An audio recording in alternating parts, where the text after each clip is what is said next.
I need a new sword. Let's visit the blacksmith and see what they've got. Now, where are they? Nobody around. Well, you know what they say. Let's help ourselves. Now, how does this work exactly? Do I slap this? No, I've never seen one work. Maybe I used my axe. It's the closest to a hammer that I've got. No. Maybe the fire? Maybe I can do something. Oh crap. I didn't mean to break that. Let's put that back. Put that back, and okie dokie. Nobody saw that. All right, let's get out of here. I don't need a sword anymore. I already got 2 of them. No need for a third.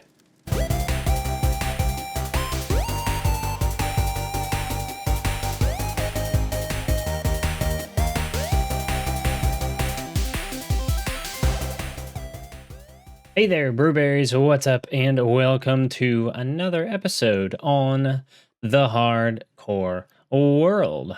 Today, I have some fun stuff to show you, but firstly, I have something I actually want to show you that is not anything that we've done before. So, I have been kind of wanting to find a ruined nether portal just because I haven't found one yet in this world, and I don't know, they're fun to run across, and I wanted to see if I could maybe find a little bit of inspiration for them. And so I guess I maybe ran across one when we went over to the Mesa biome, but beyond that, I haven't found one that's any closer. So I decided, you know what, I'm gonna load up one of those seed checker things and only look up the nether portal stuff. I don't want to see where anything else is, because that kind of takes the fun out of the game. And so I just made it so I loaded up biomes and then the ruined nether portals, and I thought that that would be good enough. And of course, the spawn point where our spawn is, so I can get centralized and know exactly what we're looking at. And so I loaded up this world, and you know what I found? So right here, this is where we are. The village is right about here. This is what the river used to look like before it connected. So now it would look like a connected river, but original seed, no connection. Village is literally like smack right here. Our house is like right here. And you know what, or maybe right here. And this is the swamp. And look at this. Literally, it says that there's a ruined portal quite literally on spawn area. And I was so confused when I saw this.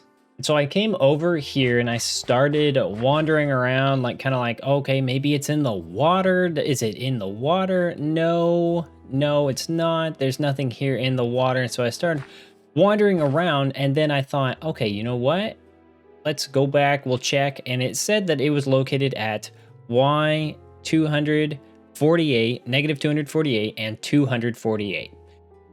That is right here. And so you can see, I started to dig down, and lo and behold, if we go down here, there's a freaking nether portal spawned down here. And why? I have no honest idea. This is what's in here. We've got a couple fire charges, golden horse armor, a fortune 2 hoe, and my brain was just like, why is this down here? It's so weird. So first question I wanted to ask you is, what should we do with this? Should we do something with this on the like above in the overworld area? I guess this is the overworld, but you know, in the surface, should we build something on top of this and then actually utilize this little portal here and like remake it into something? I'm curious as to what you guys would like to do with this, because it's just so weird as to why it's actually like here. But the cool thing is, this is actually, I have only a few portals actually feel like they come moderately complete.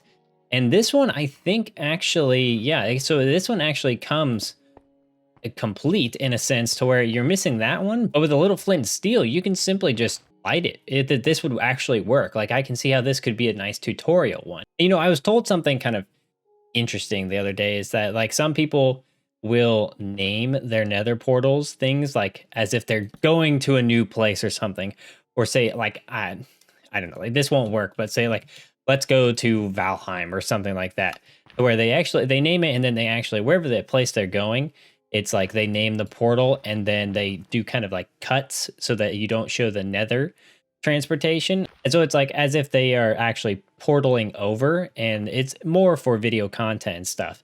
But I thought that was kind of interesting because I mean, if we did this and then we entered to go to Valheim, I mean, that would be kind of interesting. As I thought, that doesn't work at all.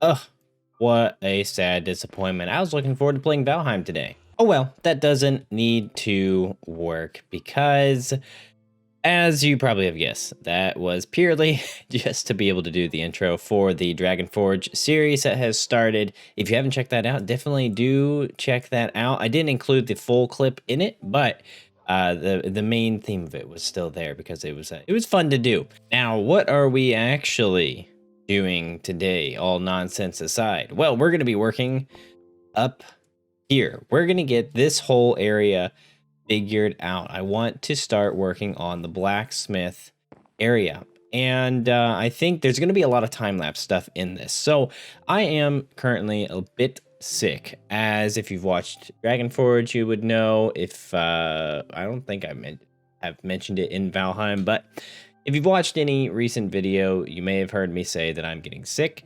I am definitely now sick in some facet. My throat just can't handle a ton of recording, and so I'm going to try my best to get this recorded ahead of time, so I am not, in case it gets worse. Right now it's kind of plateaued, and so I feel like I can get at least this episode done, but I think it's going to have to be a little bit more time-lapsey, and in that facet it may actually end up being shorter. I know every time I say those words, every time I say this episode may be a little bit shorter, it ends up being full length or longer. So who knows? Maybe that'll continue, but I really do think it's going to probably be a little bit shorter because I don't want to do like super long time lapses. I think what I'm going to try and do to give myself a little bit of break for my voice every now and then is to do snippet time lapses instead of one big time lapse. So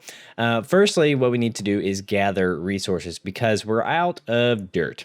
And that is what we need to do this first surface area to build kind of this area out.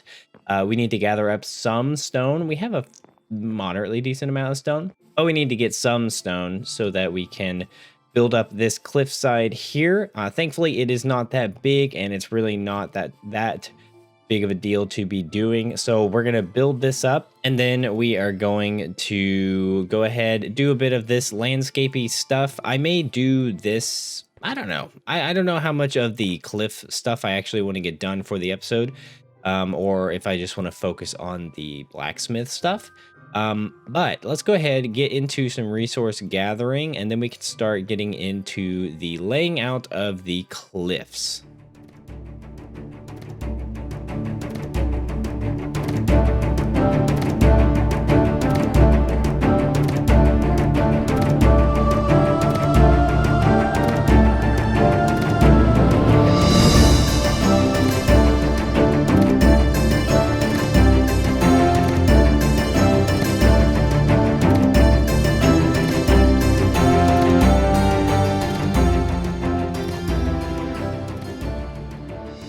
All right, so I've done a bit of work, and I actually ended up taking the rest of yesterday kind of off from recording. My throat was definitely the worst it's been yesterday, but today is feeling better. So hopefully me recording more stuff doesn't just set it back further, but it feels a lot better today. Yesterday was pretty rough, but I got some real solid Ricolas with like this gel stuff on the inside, and oh man, are they horrible tasting, but do they like super numb your throat? They're pretty awesome. Now, I have been, as I said, doing some work, got the land figured out, and so far, so good. So we're going to have a pathway. I think we're just going to connect up that pathway, kind of connect it up here.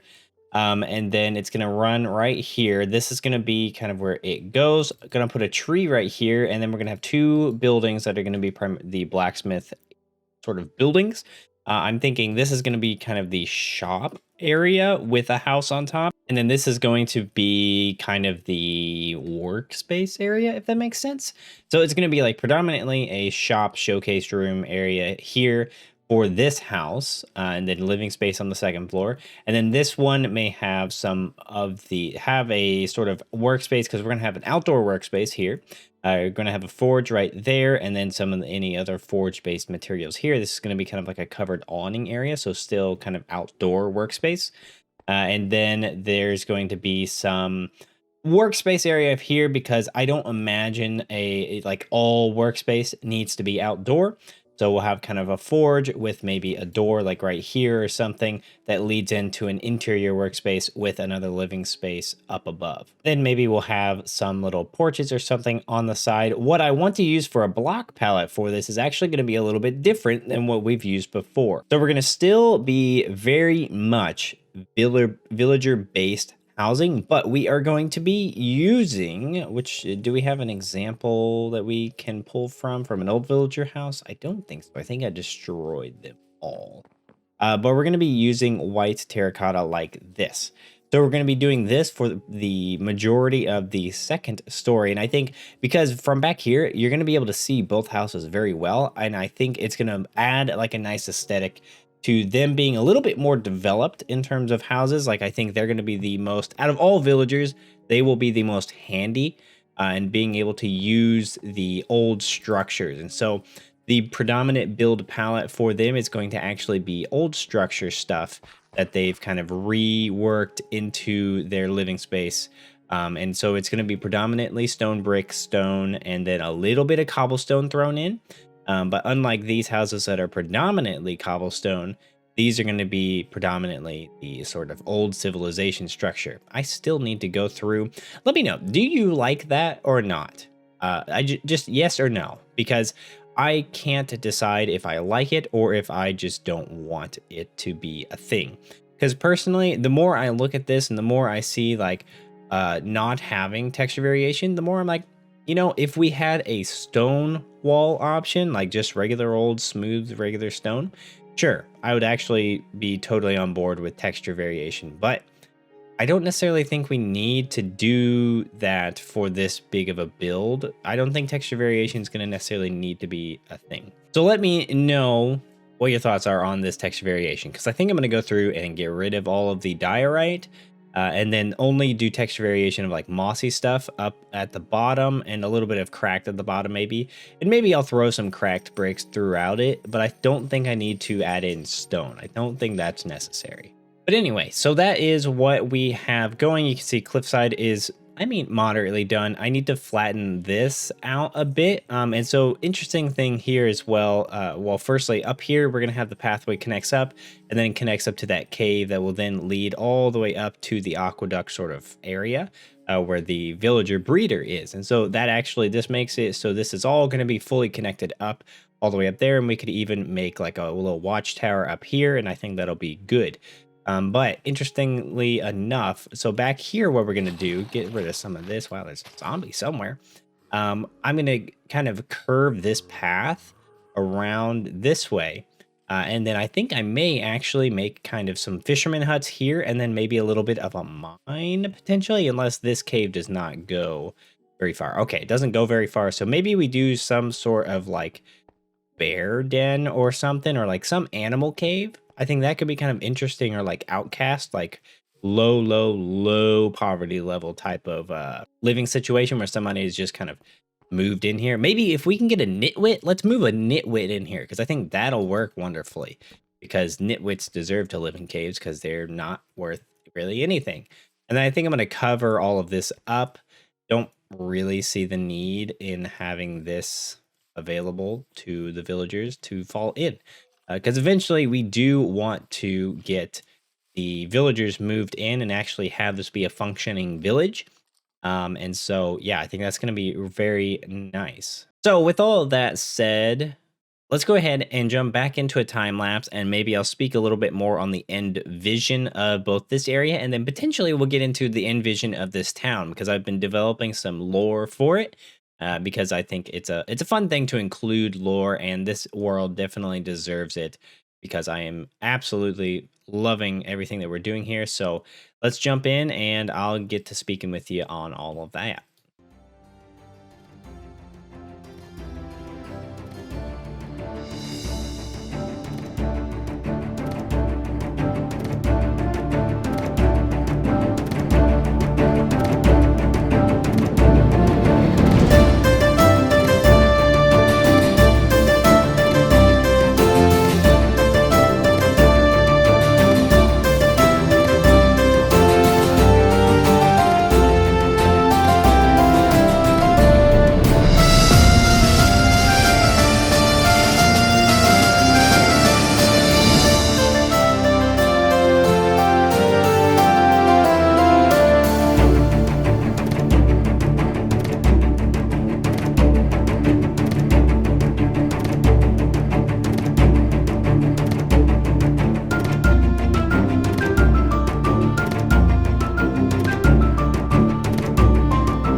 All right, so I got one build done. As you can see, looking pretty good.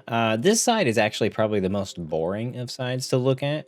But you can kind of get a good glimpse of like now you can start seeing like the house kind of structures go up a little bit. So even the next one that'll be back there, you'll actually be able to see the peak of the roof like right up here. And I think that'll be very nice for the skyline action from this perspective. I think that'll be really nice. And we'll also get that from over here because we will have houses over here as well. So I think this area that's like down by the river is going to be like a nice area to be able to kind of experience the full breadth of the town. I think that's going to be really nice. So the side is actually a lot more interesting looking, I personally think. It's not like a super spectacular house or anything. Also been trying to change up the roof style a little bit to just experiment with adding in just full blocks and stairs to add a little bit of texturization, I guess. And I think it looks actually pretty decent. I actually may go back through on all of these and just add blocks in occasionally of oak. It just adds like that much more detail work to it. And for these bigger, better kept houses, I also am adding in some birch just to make it a little bit, I don't know, more texturized, more interesting looking. I'm kind of trying to emulate thatch in a sense without actually having to use like the wheat block, because the wheat block is just a pain to like use in builds, so I don't feel like using it, but I think it works well enough. And then right here you can see kind of what this side looks like. It's all windows instead, and using the crimson roots in this sort of centerpiece I think actually goes pretty nicely, adds like almost a nice little red plant. And then inside is nothing too spectacular right now. Just did some interesting floor structure. Not really sure how I feel about the color palette, but meh, I think it's okay. And then the interior also nice and lit up, ready to go. So this is going to be the living space. And then down here will be a store section. I think that will be good. But I wanted to show you what the end result is going to look like for this build, because I don't want to focus on the actual building itself for this one, because it's going to be not really that too terribly interesting. I want to actually focus on the workspace that is going to be right here. And so in order to do that, I think, and be able to have a decent amount of time to do that, I'm going to go ahead and build all of this up, and then we'll come back and we'll work on this either in an overview time lapse or in person building. We'll just have to see how my throat handles it.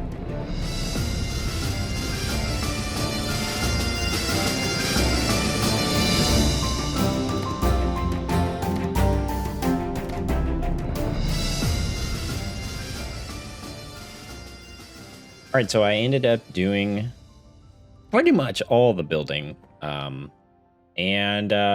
didn't actually get all the building into the time lapse because I kind of just need to wrap this up. I'm running out of time for this video, and so I wanted to just get it done and get a good looking space, and I am very happy with this. I think This one is such a cool style. I really dig this. I love the dark oak trapdoors as kind of the shutters. I really just, I don't know. It's just interesting. I really dig it. But my throat is definitely giving out, so I need to wrap this up.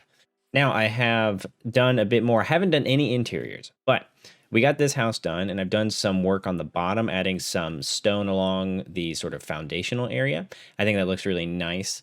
Also built that tree, so I think that looks very good as well, and it's very fleshed out now. Oh, and it feels so good to have that second building here. I think this is such a nice turn to make, and then you have this sort of path that will eventually lead to a nice sort of tunnel pathway that will lead up there. I think it's going to look so good. And so we come down here, a nice little walkway between the houses. We have storage on our right. This is just predominantly for material storage that they will be using on a daily. And maybe we do an additional little workspace here as well. I don't know. But currently just using it for storage. I think it looks very nice. I wanted to have an overhang of sorts on this side, but nothing that was like a porch or anything, just a little bit of a storage area. So I think it looks really great. For this, I'm using cracked stone brick, cobblestone, and diorite. I love this mixture. And then probably one of my favorite builds now in this world in terms of little areas is this. So I added this big awning type of look onto the side of this build. And so not a super interesting build on like the side. There's no windows or anything, but we have like a little smithy area tucked away here. And I love how this has turned out. I think this is so cool. So we've got the stone cutter, we've got the smithing table, and I am so just really in love with how this looks. I think this looks really cool. I went off of some concept art as to how to properly make a like medieval looking smithy thing. And so I know this fire is not necessarily accurate. Like maybe we should put lava or something in there. But I like what it looks like with the fire. I think it looks cool, and I love the flame of the campfire. I think that is a much fuller flame that is maybe a bit more realistic looking. So I really enjoy what that looks like. This is probably the coolest thing I think I have made. It's small, and it doesn't really, you don't necessarily know what it is if you don't take a moment to look at it. But this is a bellows. And so I've tried to create a bellows that matched this scale, but it's really difficult to do because a bellows is not at all normal Minecraft block shaped. So what I ended up doing was a note block with a armor stand with leather armor, pushed the note block into it, and had this sort of little handle. So this is kind of, if I could get these to be the other way around, like a vertical thing, that would be awesome. But I don't think that we can do that, so not going to be able to do that. But that is all right. And then this is what I saw. So I saw a picture where it had a chain that went up, wrapped or coiled around a little area. And actually this should be like this. Oh, this should be like that. There we go. So now it makes a little bit more sense, and it looks like the chain kind of wraps around the barrel and then comes down, and this is what you would pull to activate the bellows to blow air into the fire. I think this is super cool. And it's just a small little detail that is, I don't know, it's just a small little thing that adds a lot, and I absolutely love it. The chain block is a really good block to have now in Minecraft because you can do fun things like this. It's so small. I don't normally do piston based stuff where you have to like take a block and shove it into an armor stand and stuff, but I think this worked out really nicely. Inside is not going to be anything too crazy. This building is going to primarily be workstation slash extra storage. And so they're going to have kind of this is going to be like their main area of working is like right here. Maybe we carve a little hole here to do another workstation, make another little tiny awning or something that could be interesting. And then we're going to have a workstation in here for a non-forge essential, like maybe tool sharpening or something like that. Just like your basic tools that don't necessarily need a ton of work on them. And then upstairs, I'm either thinking we do another living space or we do storage and just kind of make this one big warehousey type of build that has kind of a, it's like not something that customers would come to. Like they would either come to here or they would just stick to this building being like the primary shop. And I think what I want to do is add a big sign that comes off, sticks off of the front here and hangs down, or hangs off of right here. I think that could be good because this is going to be where the primary shop is. And so we're going to have just like a full downstairs shop. And then this is going to lead up to a living situation up here. But look at this side of the village now. Look at this view. You've got so much more life, and I love it. I love doing this vertical stacking of having one level and then another level, and the upper level being a little bit maybe bigger and fancier. I think this is great. I think it looks really nice. We will have this same style, probably very duplicate type of buildings further over here, I think. But this, I want to make kind of this side probably the more affluent area. And then this, obviously, this area is going to be kind of like market square based stuff where it's going to be much smaller shops that are not like houses or anything. Like people would have to move outside of the village in order to live, I suppose. But I love how this has turned out. But I think that's going to have to do it for this episode. Been a lot of building, and I just, honestly, it's more because I can't really speak much more. And so that is the tool, armor smith, blacksmith area done and dusted. I'm going to do the interiors off camera and get those done before I remove this, so I have a reminder. But the next thing that we need to do, we are actually knocking a couple of these out. The bridges and stuff, the bridge is in now. We've got that bridge in now. I think we're good on bridges. So these two are knocked out. This is what I want to do next episode. I want to do an iron farm because I am running out of iron constantly, and I want to use iron to build things. And so I think doing an iron farm maybe up over there in the mountain area would be a nice thing to do. I need to do some research on iron farms, simple ones to do, but I think they're much easier now to do than they have been in the past. So looking forward to actually doing one for the first time, really. So that is what we're going to do, is like an iron farm, and we're going to try and figure out some form of build around it, of course, because you can't have just a floating iron farm. But that is going to have to do it for this episode, guys. I hope you have enjoyed, and if you did, leave a like in real life. If you're new here, welcome to the channel, and subscribe if you want to see more vanilla Minecraft content, hardcore content, modded content, Valheim content, all sorts of content. And yeah, I will see you guys in the next episode. Bye-bye.